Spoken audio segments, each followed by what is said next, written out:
Okay, in this video I will be showing you how to install Mac OSX, otherwise known as iAtcos ML2, and this will be within the program Oracle VirtualBox. VirtualBox is a free download on their website, and I'll be going through all the steps on how to set it up and download it here in just a moment.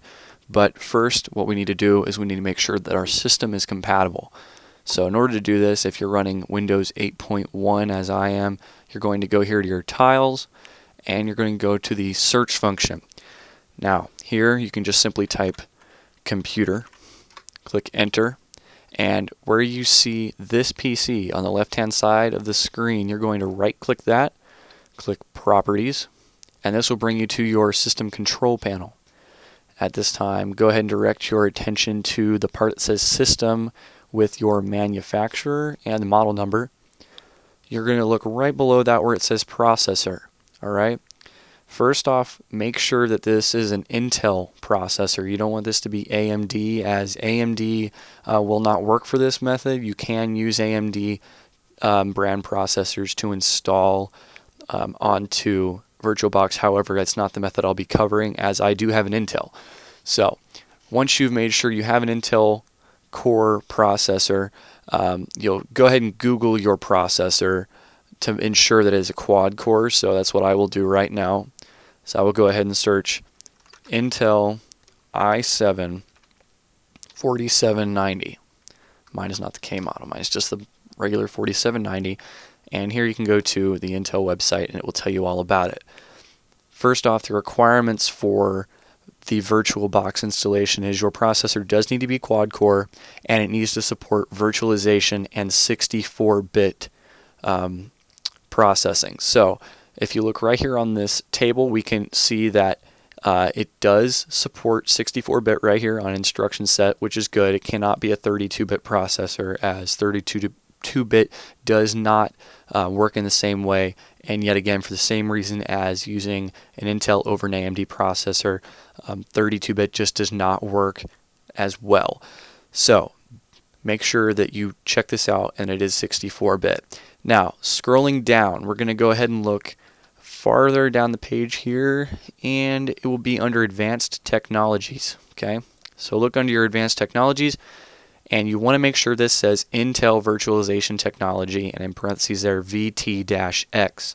This is what will allow you to run a guest machine underneath of your host machine being the computer you're using, that I'm using right now to make this video. The guest machine will be what you create within VirtualBox.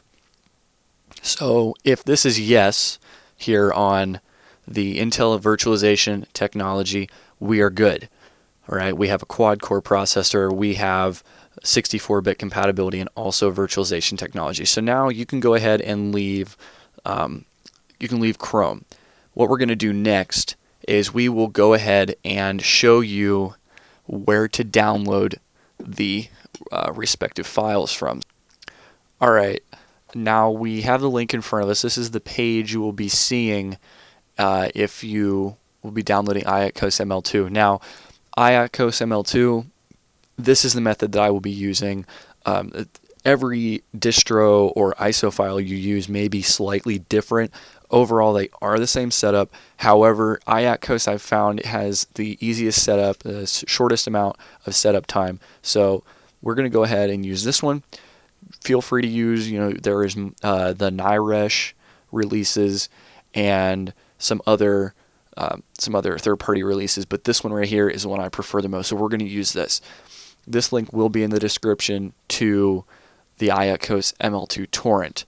Now, this is directly linked off of the iAtcos official site. It is hosted on another a download site for them to host it on, but this is their upload. So from here, you would go ahead and with your torrent client, whether you're using Bits on Wheels or uTorrent, Views, whatever you happen to do, this is where you'll go ahead and you'll click that download link and the magnet link right there, and then it'll start to download.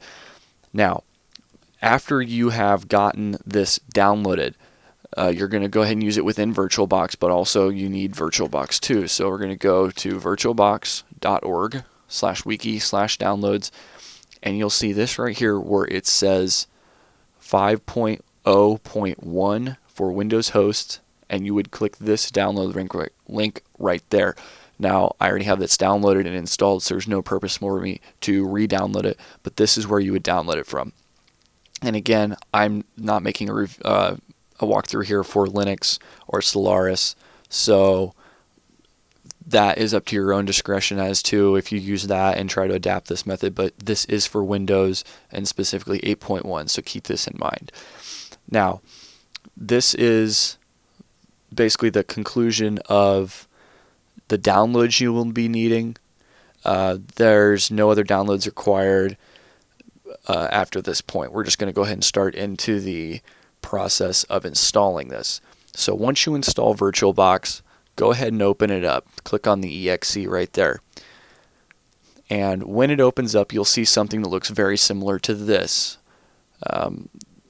The thing that you won't see most likely is right here. You won't see a machine named. I do have my machine already installed, so mine is showing up. It has all the general information about the system, but you won't see that opening this up fresh. So what we're going to do first within VirtualBox here is click the new button. Alright, now we can name it whatever we want. We can name this, if we want, we can name it Charlie. Let's go ahead and name it Charlie. And on the type, you're not going to select your native operating system. You're going to go ahead and select the operating system you're wanting to install, which will be Mac OSX. So you'll click that. And then under this version drop-down box, be sure to select 64-bit. Don't select 10.6 or 10.7, whatever these other options happen to be for you. Do not select any other ones. Select 64-bit.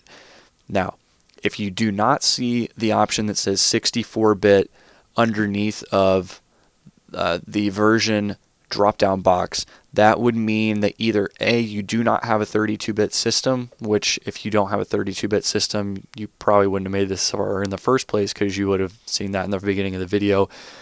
But also, you need to install, or to activate, the virtualization technology on your computer's motherboard.